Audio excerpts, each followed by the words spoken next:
વાત કરીએ સમાચારની હાલ તો વડોદરા જિલ્લામાં આવેલા ભમ્મરગોળા ધામમાં માં ભગવતી કળિયુગની મહામાયા માં મેલડી બિરાજે છે.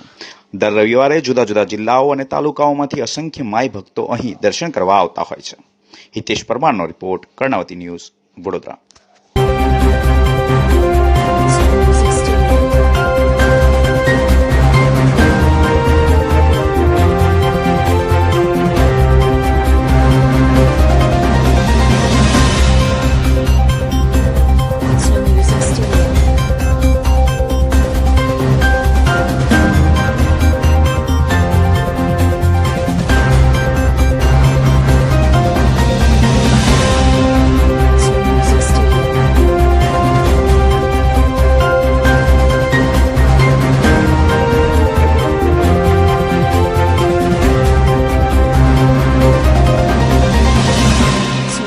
Studio.